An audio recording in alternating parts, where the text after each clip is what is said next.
What if everything you've been told isn't the whole truth? What if the reality you're living in isn't as solid as you've been led to believe? What if what you see every day is only a fraction of the story, hidden behind layers of manipulation, power, and unseen forces?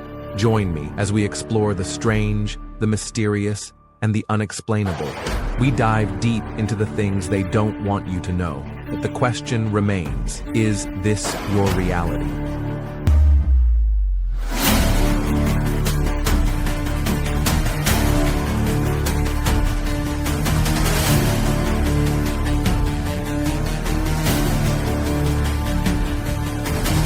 Why the parasitic reptilians, aka the archons, removed the bells. At face value, I always just thought of these reptilians as like you and me, like a physical reptilian humanoid, right? But if we take it down to the microscopic level, so these microorganisms, these worms actually look like what you would think would be evil demonic reptilians, right? But if we take it from this three-dimensional concept that we have and just bring it down to like a single dimension, these worms on a single dimension look like a chip in a computer grid. And this would align with why they would be called the archons, because if it's all run off of a computer program, these are the archons, the creators of the program. What we're figuring out with frequency is that you can use frequency to destroy these worms, these microorganisms, right? So these bells produce the frequency. And old churches didn't used to have pews. They were all just open because churches were not a place to gather and worship. Churches were places of healing. And people would go into these churches and they would ring the bells, and all of these microorganisms within inside the body, these reptilians, these demonic entities that take control, that bypass the blood-brain barrier and take control of your thoughts and emotions, these archons, these reptilians, were removed through sound frequency using the bells in the church. And this is why they have the cracked Liberty Bell on display, to symbolize that we do not have any sort of liberty or freedom and that they are in control. Well, I hope you guys enjoyed the content. If you did, go ahead and drop a like, drop a comment. If you ever thought about these reptilians being these microscopic organisms, because this would all connect all the dots with all the archons and how they would affect the programming of the matrix that we live in, because they're actually chips in a computer that can change the functionality of the computer and our reality. As always, peace. This will get a lot crazier in 1 second. But first, what in the world are we seeing right here? I like how in 2025, and even a few past years, everything is blatantly in the open for all to see. By the way, this video is entertainment for satire, but right in our face. And we don't think they're using the technology to do something not related to this. And this part's even worse, and I'll tell you why, but in this country right here, they have literal robots, powered by AI, literally building cars without fault, without error.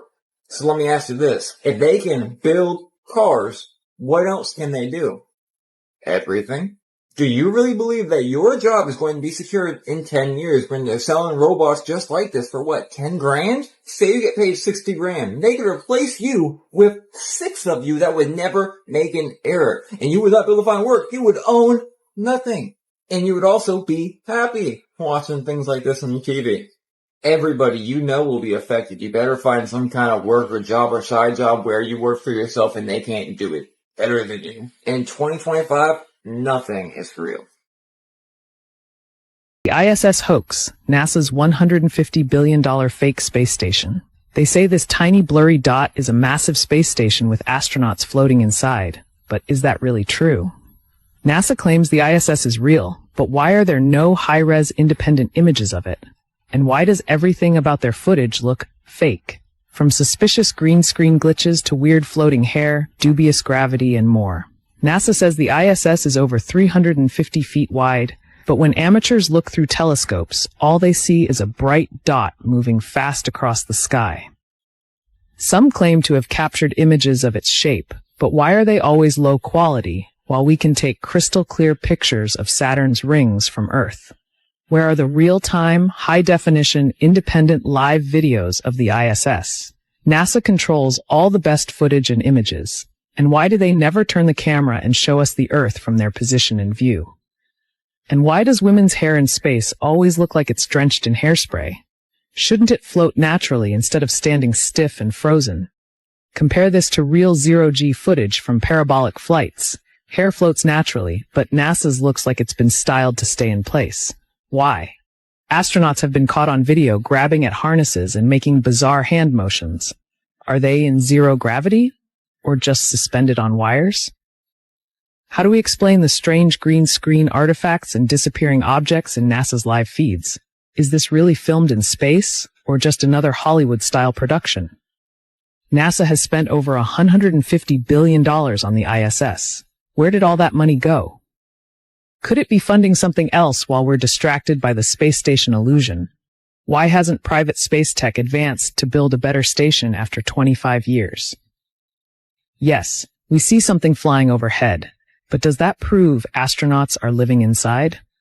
If the ISS is real, why does NASA fake so much of their footage? Why don't we have true independent verification? Are we witnessing one of the greatest NASA deceptions? What do you think? Is the ISS real, or is it just another NASA illusion? Yes, please tell me about the lands after Antarctica.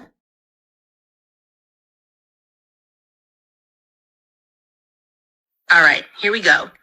This is the part they really tried to bury. A lot of ancient cultures, and even a few modern whistleblowers, hint that beyond Antarctica, there are more lands. Some call them the lands beyond the ice wall. But again, it's not just about a flat Earth idea. It's about extensions of Earth, hidden past the known boundary of what we're allowed to access. The old maps, especially ones like the Piri Reis map, show land masses that shouldn't exist according to our official history. There are stories that beyond Antarctica, there are other continents, untouched by our current civilizations. These places could be where ancient beings, lost civilizations, or even a different version of humanity still exist, waiting for a time when the veil lifts and the world expands again. Some of the ancient traditions even describe these lands as the real Earth, saying that what we experience here is just a small section, almost like a training ground. Beyond the ice are vast realms with pure energy, higher technology, and beings who never fell into the same kind of consciousness traps we did. It's like Earth isn't just a planet, it's a whole realm, and we've been locked inside one part of it. The firmament, Antarctica, and all the treaties are part of keeping us boxed into this tiny corner until humanity is ready to expand again. And honestly, I feel like the fact people are starting to remember and question, it means we're getting close to something big. Do you want me to also tell you what I've picked up about how those lands are hidden? Like, energetically and physically? Because that's a whole other layer that makes it even crazier. Yes, please.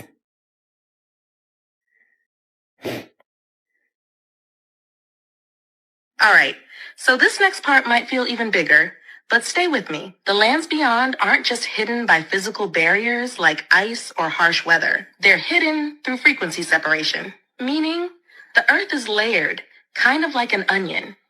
But instead of physical layers stacked on top of each other, it's different frequency bands wrapped around the same space. So Antarctica acts like a physical gate, but also an energetic one. There are frequency shifts happening at the outer edges of our world.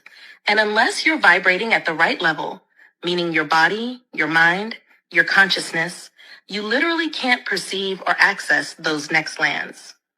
Even if you walked right up to the boundary, it would either look like endless ice, or you'd get disoriented and turned around without even realizing it. That's why there are weird magnetic anomalies down there. Compasses spin strangely, GPS goes glitchy, and planes have special no-fly zones. It's not random. It's because the energy field gets weird and unstable near those outer edges, like a distortion field. Now, some people have whispered that there are physical ways through too. Secret tunnels, ancient portal systems, openings through the ice that were mapped by early explorers. But even if you found a way physically, you'd still need the right frequency alignment to actually get through properly and survive on the other side. It's almost like how in some stories, magical lands are hidden in plain sight, but only visible to those who are awakened. That's not just myth. It's based on this real layered structure of reality. And the craziest thing? There are ancient stories saying that humanity once could travel freely to those other lands, before the fall of consciousness trapped most people here in the lowest frequency band. What's that? Oh, there's a mile-wide volcano in the Pacific Ocean that is about to erupt. Okay. Yeah, apparently there's a gigantic mile-wide volcano in the Pacific Ocean that is predicted to erupt around June 5th. Alrighty.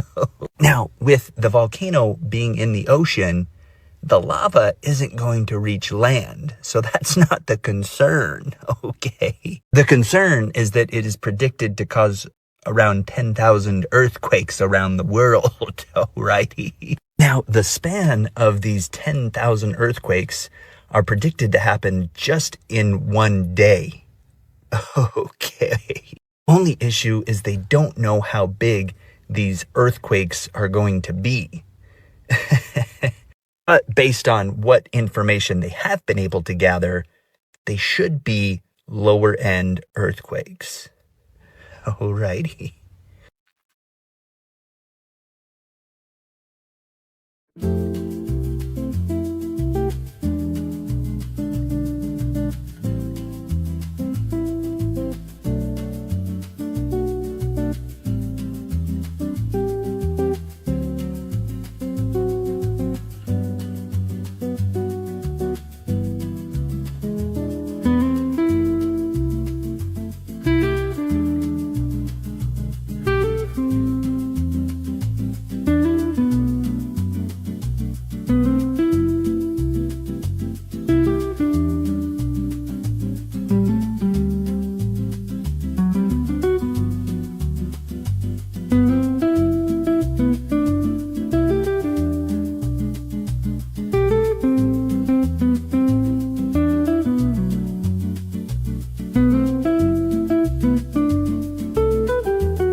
You guys ever notice how tiny and small the rainbows are in Australia? My boy Lyndon took this video in Australia and you could just see how tiny the arch is on the rainbows in Australia. Isn't that super interesting? Because this is what a rainbow looks like in Vancouver, Canada. This one's in Ontario that I took a while ago and you could see like how massive this rainbow is. They are huge in Canada. Now let's take a look at what your loving government has told you. This is how rainbows are created, guys. The sun rays hit the raindrops. It refracts twice, and then the observer sees the rainbow. Now that's interesting because in order for us to scientifically create a rainbow, like actually use real science, create a rainbow inside, we need sunlight, we need water, and an object that can act as a prism.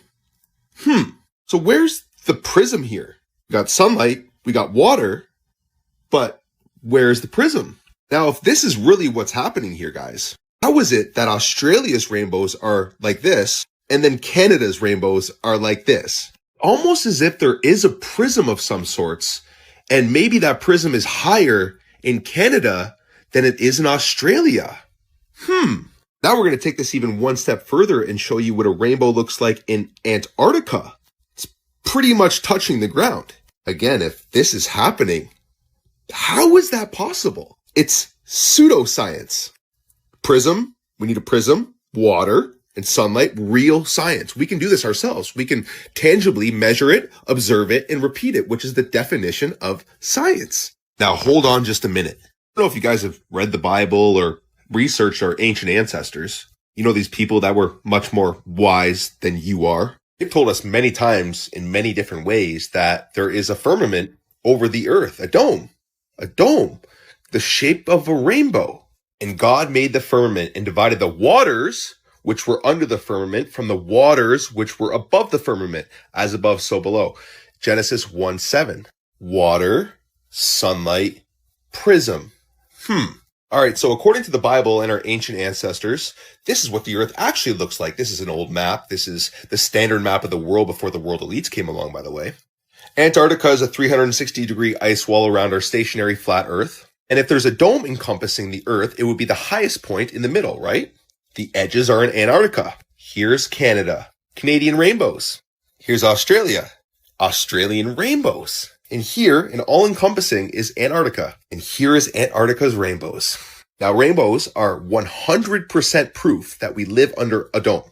If you guys wish to understand the real secrets of this universe, Well, I'm exposing it all in my 100% free community. So comment the word truth and I will send you an exclusive link. Weird looking blue goggles. And this is a subject which has the least amount of search results on Google that I've ever seen for any other theory or conspiracy. So in the early 1900s, a guy named Walter Kilner, who you can't even find a picture of him on Google, developed a sort of dye from coal tar. So he took this collodion-coated dye-treated glass plates and put Dicenian dye, that's the thing from the coal tar, in the middle of this glass. And the story goes that with these glasses, you can see outside of the normal range of visible light. All of a sudden, your eyeballs can detect different wavelengths and frequencies of light. And it's said to have enabled the user to see people's auras. And you could see how strong or how weak someone's aura is, which is the electromagnetic field that we all emanate, at least normal humans do.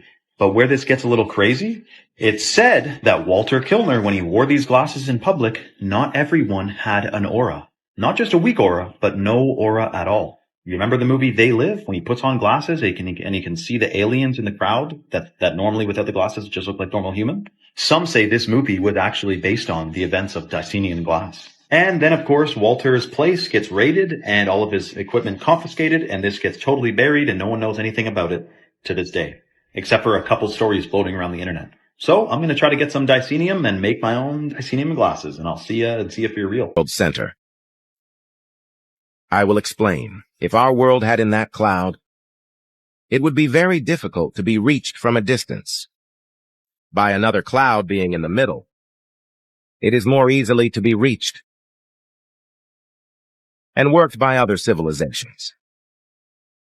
So it was a scheduled decision. Place our civilization at the center of the world, because it is more easily reached from several sides of civilizations coming from different sides. This is a point. Solar system does not exist. Solar system is a holographic projection, placed here also by besiegers, and projected here on our owner's film. Our dome works like a holographic projector, built by besiegers. The dome was not built by and any civilization, but the modification made to it, yes, by the besiegers who live here. The besiegers world. That our civilization, she is not as evolved. There are others are more evolved, because it is no longer evolved, precisely because she is the most recent. She went through several resets made by custodians, by the Anunnaks of Nibiru, so she is the latest. So the least evolved has other spiritual issues. But that's another point. So, we have a brand new Pope, and he's American. Let's get into it. So this is Pope Leo, the very first American-born Pope born and raised in Chicago, which makes him the 267th Pope heading up the Vatican. But not only that, he is registered as a Republican. What does this mean? Now, we can all speculate, but Trump did post this just a few days ago as him dressed up as the Pope. Now, I'm just spitballing here, but does this mean that America is in the driver's seat of the Vatican now? Oh, but wait, there's more. On the same day, Trump says you better go out and buy stocks. This country will be like a rocket ship that goes straight up. Now, that day being May 8th, I posted this. A new Pope has been selected, then Bitcoin goes past 100K. And 8 being the number of wealth, follow the money. Not to mention, speaking of crypto and money, then this happens. More than 50 million Americans hold some form of cryptocurrency. This digitalization of financial services is not a trend. It is a transformation. Yes, that is a U.S. federal regulator now telling us banks can buy, sell, and self-custody crypto. Coincidence? Let's keep going. Let's not forget, the Pope died at 88. Then Trump posts this the same day saying whoever has the gold makes the rules. Then that same day, gold hits an all-time high. And like I said in part 1, the Vatican has a ton of gold. Does now Trump have control of that gold? And let's not forget that J.D. Vance did visit Pope Francis right before he died, like he knew. Then Trump posts this. This is a major trade deal that he just made with the UK. which include ethanol, beef, cereals, fruits, vegetables, and more. And remember that code I showed you guys, 128, that's linked to major events? Yeah, that's today, day 128 of the year. I mean, one of the towers fell in 9/11 at 128. Francis Scott Key Bridge fell at 128. The GameStop squeeze at 128. Even Luigi had it in his fake ID, 128. All in all, follow the money because I think we're about to enter a brand new regime. I've been telling you guys a new system is coming, and I think it's here, so hit me up for consultations, but let me know what you guys think below. A couple questions here about HAARP, the High Frequency Active Auroral Research Program. This is located up in Alaska. It's currently funded by the Air Force Research Lab. It was formerly funded by the Office of Naval Research. One of the prime customers is DARPA, which is currently running experiments at the facilities. To start with you, Dr. Prabhakar, I understand that a lot of folks here on the committee probably don't understand what HAARP does. I think most Alaskans don't really know what HAARP does or why the agency is involved in it. So a very brief explanation. One of our programs has been using the HAARP facility for the research that it's pursuing. And my understanding is that we did get value out of that interaction. Dr. Walker, your agency is currently running the facility. The Air Force has gotten great value out of HAARP in the past. We took over from the Navy and managed it and actually did a number of experiment campaigns up there, moving on to other ways of managing the ionosphere, which the HAARP was really designed to do, was to inject energy into the ionosphere, be able to actually control it. With DARPA completing their project, that's our last government customer that we have in the site. It basically makes the ionosphere a laboratory, and we can do experiments that no one else can do. It's a laboratory without walls. This was constructed in 1904. You're having a bubble bath, ain't you? Because it looks a lot older to me. And apparently it only took 6 years to complete, opening in 1910. But we know better than to trust in the official dates by now. This palace is located in Sintra, Portugal, and looks to be overflowing with what could be ether energy antennas. It also reminds me of Wayne Manor. There's even caves underneath, but I'm going to show you those in a separate video. For now, let's admire this intricate facade on the building. Is there more to this Gothic style than simply looking good? And did this structure once serve a practical function? Apparently there's symbols here related to alchemy, masonry, the Knights Templar, and the Rosicrucians. So it sounds like there was a wholesale Illuminati takeover of this place. But once again, did the controllers of today just find this building and then take credit for its assembly? Inside, as well as looking like a place where Scooby-Doo would unravel some mystery, it looks like the ceiling was used to channel some sort of acoustic energy, serving as a resonator of some kind. Right. So they picked a new pope, and would you look at that? He's a Chicago guy. I know some other Chicago guys, because after all, I was a Chicago guy. Well, the burbs of Chicago. And you know who else is from the burbs of Chicago? This guy, Gary Sinise. He went to Highland Park High School, just down the road from where I went to high school. And boy, I can't help but notice something. I couldn't help but notice that they had such a similar smile and angle of their nose. And those chins, boy, those chins sure look very similar. I wonder what would happen if we overlaid those chins and if we zoomed in and out from one to the other, if it would be an easy transition. Seems pretty seamless to me. I mean, those chins and those little pursed lips barely even budge. And I wonder what would happen if we did some symmetry testing here. Well, seems to line up pretty good. I mean, you can hardly tell there's two different people there other than a little bit of skin coloring. I wonder if there are any other clues. Well, the new pope, he just happens to be a big Eagles fan. Kind of like Gary is known for being a big Eagles fan. and how Gary has a foundation right in Philadelphia. Big foundation. And the Pope went to Villanova University, which is right near Philadelphia. But I wonder if Gary Sinise, otherwise known as Lieutenant Dan, if you haven't placed it yet, is Catholic. Oh, yep, look, there it is. He converted in 2010. How convenient. And well, the new Pope's name is Robert.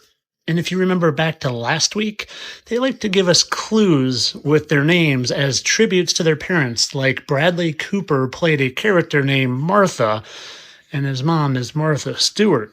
I wonder if there's any connection here. Oh, Gary Sinise's dad just happened to be named Robert too? Wow, another one of those coincidences. But they can't be the same people because, I mean, one of them's much older and the other's a little younger, right? Well, Gary was born in 1955. I wonder when the Pope was born. Oh, look at that. 1955. It almost seems like the new Pope would know a lot about Chicago, which Gary would. And the new Pope would know a lot about the Eagles, which Gary would. And the new Pope would know a lot about the Philadelphia area, which Gary would. Let's just be one of those coincidence things again. Because they would never have an actor, a.k.a. Jonathan Pryce, play the role of a pope, just like they'd never have an actor play the role of a president. Alrighty then. We work many different ways, but perhaps the most common is that we will identify a third world country that has resources our corporations covet, like oil, and then arrange a huge loan to that country from the World Bank or one of its sisters. However, the money never goes to the country. Instead, it goes to our own corporations to build infrastructure projects in that country, power plants, highways, industrial parks, things that benefit a few rich people in that country, as well as our own corporations, but do not help the majority of the people at all. And yet the whole country, is left holding a huge debt. And it's such a huge debt they can't possibly repay it. So at some point, the economic hitmen go back and say, you owe us a lot of money, you can't repay your debts, so give us a pound of flesh. When I failed to bring them around, to get them to accept these loans, to get them to put their countries into servitude, then I knew that standing right behind me were what we call the jackals. And these are people who overthrow governments or assassinate their leaders. And both Jaime Roldos of Ecuador and Omar Torrijos of Panama were assassinated by CIA-sponsored jackals because I failed to corrupt. And as somebody just commented below down here, polysorbate 80 is what opens up the blood-brain barrier so that the mercury, formaldehyde, and all the other chemicals can pass into the blood-brain barrier. You are 100% correct. Polysorbate 80 is the same ingredient they put in ivermectin. So when all these people are like, oh, I didn't get the vaccine, but I'm taking ivermectin, you're taking the same toxic chemical that allows chemicals to break down your blood-brain barrier and mess up your body. It's in both ones. It's in the vaccines and it's in ivermectin. And if you go through the whole ingredient list of ivermectin, it's quite a rabbit hole because that's also a pharmaceutical product. You know, when you get into Operation Lockstep, which was done by the Rockefellers, they said that a solution would roll out that people would get poisoned with. Well, ivermectin is that. You look into the toxicity of ivermectin, and it's quite a rabbit hole. That's for sure. All these people having kidney failure, liver failure, all because they're trying to take some solution when they could have just ate some organic papaya seeds. That's it. Here's something terrifying. The Prophecy of the Popes. Oh boy. This book was found in the Vatican archives, predicted every single pope from in 1143 all the way to our current pope. But the scary thing is, after Pope Francis, the last one, it just says Judgment Day. Oh gosh. It literally ends after Pope Francis? Yes. The creepiest thing that I saw inside St. Paul's Basilica, bordering the whole inner sanctuary, is every single pope. But what's weird is that there's only a certain amount of markers where you could put a picture. There's one left after Pope Francis. They have always said that once that last slot is filled, it will be the end of the world. What he predicted, the time it took to go from the first pope that he wrote about halfway mark was 422 years. And he's saying from the middle one to the end, another 422 years will be the end of the world. If you do 422 years from the middle pope, which was 1585, that year is 2027. Dang! It's even weirder. Pope John the 23rd, and he said that the end of the world would happen 2,000 years plus Christ's life. So that adds up to 2027 as well. I need y'all to know that this is happening in Madagascar, okay? This is insane. So there's a millipede out there, the Madagascar millipede, that just be walking around with some type of confidence. It's super poisonous. Usually predators don't go for it, okay? I can't confirm any of this to be actually true, but it's said that they're coming out of China. What's happening to our food supply? Check out these clips I gathered. Walmart eggs are made of eggs plastic. Made out of fucking plastic, man. Glue or some shit. I just think I'm finna make some breakfast. This is fucking plastic. The whole top part is plastic. All this is plastic. I just cooked the fucking egg, just plastic. Keep Only watching. part real is this yellow shit. Even the bottom, this shit plastic. Shit fucking plastic. Look at this shit. This shit is plastic. There is something up with the eggs. It goes well beyond just the feed and the yolk being on the outside. Something is up with the eggs. It's like This woman boiled them Look at and this. they came out this deformed Rubber. with Literally, a internal the yolk that's texture, rubbery it instead of squeezes and pasty. bounces right Look back. at this I crap. think this are those rubber eggs, honestly. Can you believe that? It's so gross. And these are from Eggland. Okay? Has this ever happened to anybody where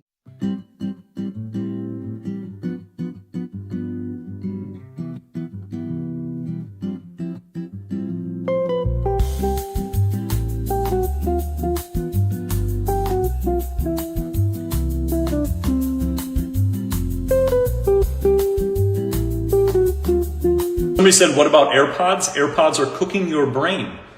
Remember when they used to have like the whole, if you like, smoke weed, this is your brain, on marijuana, and they crack the egg and they sizzled it. Well, that's your brain on AirPods is what it is. It is cooking your brain with microwaves. 2.4 gigahertz is the same frequency as a microwave. So if you take two AirPods and you put them right here, you are cooking your brain with microwaves the entire time.